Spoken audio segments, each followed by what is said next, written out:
Saya Yeti Mariani Brutarigan. Saya Vincentia Triarisa. Saya Ngurah Satya Sudana. Di sini kami akan menyajikan materi tentang e-government. Oke, kita bakal langsung mulai aja. E-government. E-government itu bahasa Indonesianya adalah pemerintahan elektronik. Nah, ini penyebutannya banyak, yaitu antara lain electronic government, e-gov, digital government, online government, atau dalam konteks tertentu biasanya juga disebut transformational government. Nah, untuk definisinya, e-government ini merupakan penggunaan teknologi informasi oleh pemerintah untuk memberikan informasi dan pelayanan bagi warganya, seperti dalam urusan bisnis dan lain-lain yang pastinya berkenaan dengan pemerintahan. E-government ini dapat diaplikasikan pada lembaga-lembaga seperti lembaga legislatif, yudikatif, administrasi publik, dan lain sebagainya, yang digunakan untuk meningkatkan efisiensi internalnya, serta menyampaikan pelayanan publiknya atau proses kepemerintahan yang demokratis. Oke, sekarang kita lanjut ke sejarah perkembangan e-government. Nah, awal mulanya itu pada pertengahan tahun 1980-an, di mana di negara Britania Raya, e-government ini digunakan untuk pemungutan suara pada proses pemilu yang disebut sebagai e-voting. Nah, kemudian lanjut lagi ke tahun setelahnya, yaitu sekitaran tahun 1990-an, aplikasi internet sudah digunakan untuk perdagangan elektronik dan berkembang pada lingkungan pemerintahan yang dikenal dengan nama e-government. Nah, internet itu sendiri adanya di Indonesia itu pada tahun 1994 yang dipelopori oleh universitas dan lembaga penelitian. Kemudian lanjut lagi pada tahun 1995, Indonesia mulai menerapkan e-government juga dengan nama Binagraha Net yang berlokasi di Istana Negara di Jakarta. Kemudian lanjut ke tahun-tahun berikutnya, itu disusul dengan pembuatan website atau situs web di berbagai instansi pemerintah. Beberapa pelayanan pemerintah sudah mulai dilakukan secara online. Bank-bank pemerintah juga mulai menerapkan adanya e-banking dan juga e-payment. Nah, kemudian akhirnya diterbitkannya Impres nomor 3 tahun 2003 tentang kebijakan dan strategi nasional pengembangan e-government. Di dalam e-government terdapat 4 pilar utama, yaitu aktor atau orang, atau juga pelaku, kemudian proses pelaksanaannya, kemudian teknologi sebagai medianya, kemudian resources, yaitu sumber daya. Kita bakal lanjut ke model penyampaian e-government. Modelnya ini terbagi menjadi 3, yaitu G2C, G2B, dan G2G. Nah, untuk yang pertama, yaitu G2C, yaitu Government to Citizen atau Government to Customer. Di sini artinya adalah penyampaian layanan publik dan informasi satu arah oleh pemerintah ke masyarakat. Di sini memungkinkannya juga terjadi pertukaran informasi dan komunikasi antara masyarakat dan pemerintah. Nah, contohnya itu seperti pajak online, mencari pekerjaan, layanan jaminan sosial, dan lain sebagainya. Kalian bisa lihat di slide yang di sebelah kanannya. Kemudian kita lanjut ke model yang kedua, yaitu Government to Business atau G2B. Di sini, transaksi-transaksi elektronik di mana pemerintah menyediakan berbagai informasi yang dibutuhkan bagi kalangan bisnis untuk bertransaksi dengan pemerintah, mengarah kepada pemasaran produk dan jasa ke pemerintah, untuk membantu pemerintah menjadi lebih efisien melalui peningkatan proses bisnis dan manajemen data elektronik. Aplikasi yang memfasilitasi interaksi G2B ini adalah sistem e-procurement. Nah, untuk contohnya sendiri, kalian bisa lihat lagi di slide ini, di sini di bagian atas, di sebelah kanannya, yaitu contoh-contohnya adalah seperti pajak perseroan, peluang bisnis, pendaftaran perusahaan, dan lain sebagainya. Kita bakal lanjut ke model yang ketiga, yaitu Government to Government, G2G. Nah, di sini memungkinkannya adanya komunikasi dan pertukaran informasi online antar departemen atau lembaga pemerintahan melalui bisnis data terintegrasi. Nah, contohnya itu sendiri kalian bisa lihat lagi di slide ini di sebelah kanan, yaitu konsultasi secara online, blogging untuk kalangan legislatif, dan lain sebagainya. Domain-domain e-government. Domain-domain e-government terdiri atas e-administration, e-society, e-service, dan e-citizens. E-administration adalah automasi dan komputerisasi tugas-tugas administratif dan realisasi koneksi strategi antara proses-proses internal, departemen, dan fungsionaris. E-society. E-society memungkinkan hubungan dan interaksi yang melampaui batas hierarkis dan birokrasis antara agensi publik, sektor wisata, dan masyarakat sipil secara umum. E-service dan e-citizens berfungsi untuk merealisasi koneksi dan hubungan antara pemerintah dan warga individu untuk memberikan layanan terautomasi. Penerapan e-government.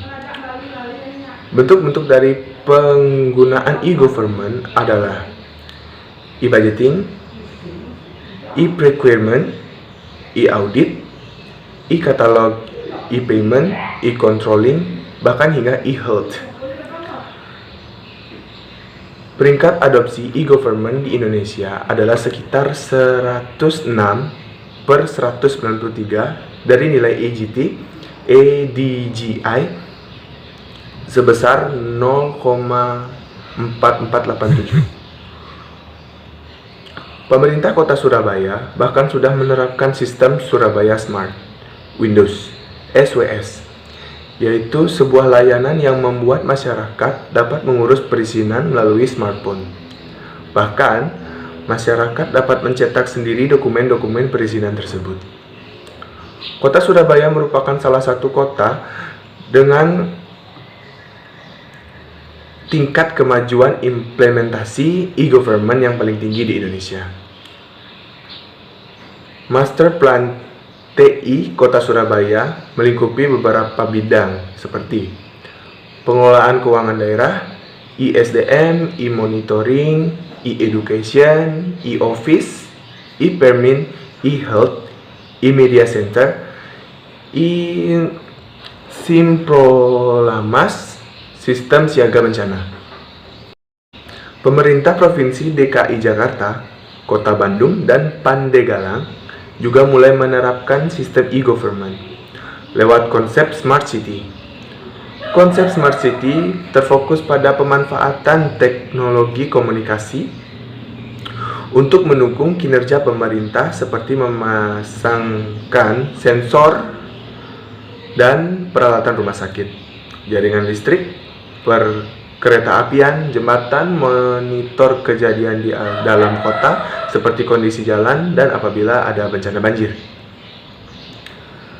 Pemerintah daerah juga telah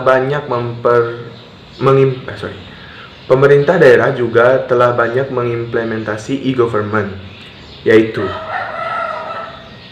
One Stop Device (OSS) Kabupaten Sragen, e-procurement Pemerintah Surabaya, Tsunami Early Warning System TEWS Badan Pengkajian dan Penerapan Teknologi BPPT.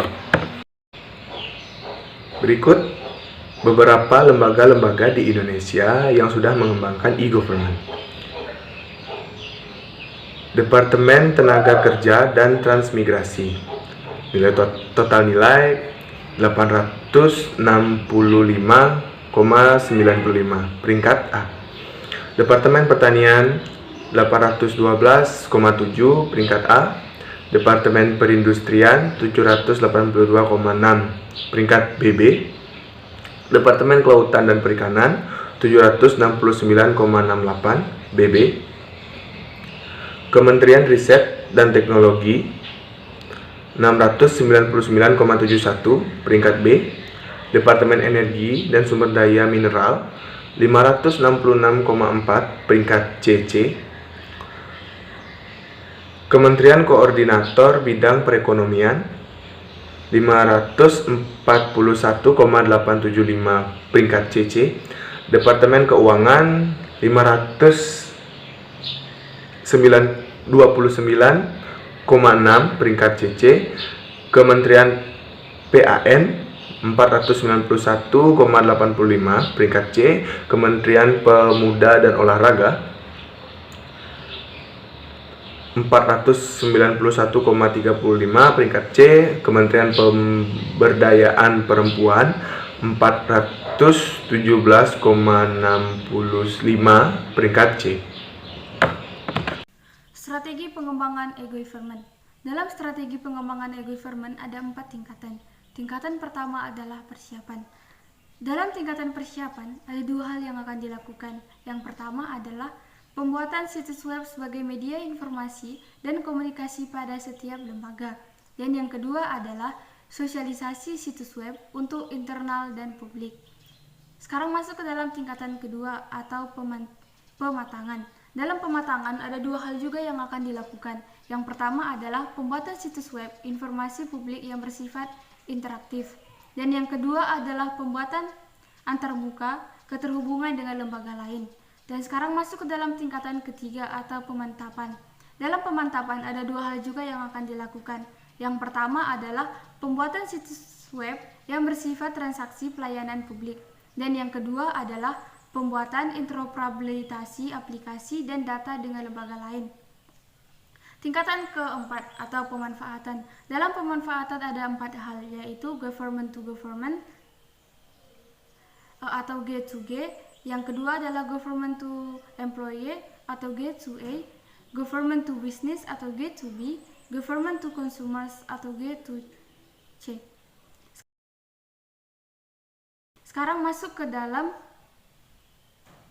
strategi pemerintah dalam penerapan sistem e-government. Ada 5 strategi pemerintah. Yang pertama adalah pemerintah akan mengembangkan sistem pelayanan yang handal dan dapat terjangkau masyarakat luas dengan cara pemerintah akan memperatakan jaringan komunikasi yang merata di seluruh wilayah Indonesia. Dan yang kedua adalah menata sistem dan proses kerja pemerintah dan pemerintah otonom secara holistik dengan cara menyiapkan sumber daya manusia yang terbiasa dengan teknologi. Sekarang yang ketiga adalah pemerintah akan memanfaatkan teknologi informasi dan komunikasi secara optimal dengan cara memberikan informasi secara lengkap. Dan sekarang masuk ke 4, meningkatkan peran serta dunia usaha dan mengembangkan industri telekomunikasi dan teknologi informasi. Yang kelima adalah melaksanakan pengembangan secara sistematik melalui tahap yang realistik dan terukur, yaitu melalui tahapan persiapan, pemantapan, dan pemanfaatan. Sekarang masuk ke dalam peluang e-government.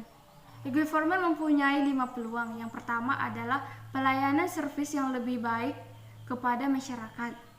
Kedua adalah peningkatan hubungan antara pemerintah, pelaku bisnis, dan masyarakat umum. Dan yang ketiga adalah pemberdayaan masyarakat melalui informasi dan media informasi yang mudah diperoleh. Dan yang ketiga adalah pelaksanaan pemerintah yang lebih efisien. Yang terakhir adalah semua terbuka untuk pemerintah dan masyarakat. Nah, ada hambatan dan tantangan pengembangan e-government. Hambatan dan tantangannya itu adalah pertama, sumber daya manusia yang belum memungkinkan. Dan yang kedua adalah infrastruktur, seperti mungkin jaringan yang belum bagus, kayak gitu. Sekarang aplikasi, kemudian kepemerintahan dan regulasi. Keuntungan e-government bagi masyarakat. Ada 10 keuntungan e-government bagi masyarakat. Yang pertama, pelayanan servis yang lebih baik kepada masyarakat. Yang kedua, peningkatan hubungan antara pemerintah, pelaku bisnis dan masyarakat umum. Ketiga, pemberdayaan masyarakat melalui informasi yang mudah diperoleh. Yang keempat, pelaksanaan pemerintah yang lebih efisien. Yang kelima, membuat masyarakat semakin mudah dalam mengakses kebijakan pemerintah sehingga program yang dilaksanakan pemerintah dapat berjalan dengan lancar.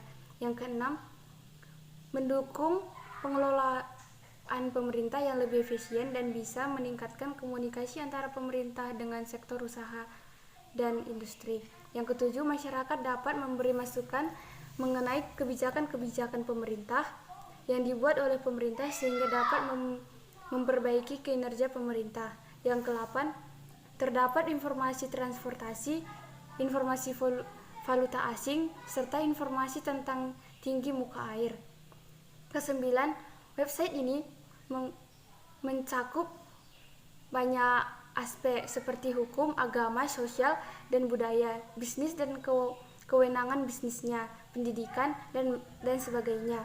Yang ke-10, semua terbuka untuk pemerintah dan masyarakat. Selain memiliki keuntungan bagi pihak rakyat, tentunya juga pemerintah juga mendapatkan keuntungan dong. Yaitu yang pertama, sistem e-government dapat mendukung kinerja pemerintah dalam bidang government to business, government to citizen, government to government, government to employees. Kemudian sangat mudah diakses dan transparan, dapat mengarahkan keadaan good and open government di Indonesia itu sendiri. Kemudian pekerjaan juga tentunya bakalan lebih efisien dong dalam bidang biaya dan waktu. Dan yang terakhir adalah kerugian e-government bagi masyarakat. E-government tidak hanya memberikan keuntungan bagi masyarakat, namun juga memberikan kerugian. Dan berikut adalah beberapa kerugian yang diakibatkan oleh e-government. Semakin bebasnya masyarakat mengakses situs pemerintah akan membuka peluang terjadinya cybercrime yang dapat merusak sistem TIK pada e-government. Kurangnya interaksi atau komunikasi antara pemerintah dengan masyarakat. Kurangnya kesetaraan dalam akses publik untuk kendala internet, informasi di web, dan agenda tersembunyi dari kelompok pemerintah yang dapat mempengaruhi dan berdampak pada opini publik. Pelayanan yang diberikan situs pemerintah belum ditunjang oleh sistem manajemen dan proses kinerja yang efektif karena sistem peraturan, prosedur, dan keterbatasan SDM. Belum mapannya strategi serta tidak memadainya anggaran yang dialokasikan untuk pengembangan e-government. Inisiatif merupakan upaya instansi secara tersendiri-sendiri. Kesenjangan kemampuan masyarakat untuk mengakses jaringan internet. Sekian dari kami ucapkan terima kasih.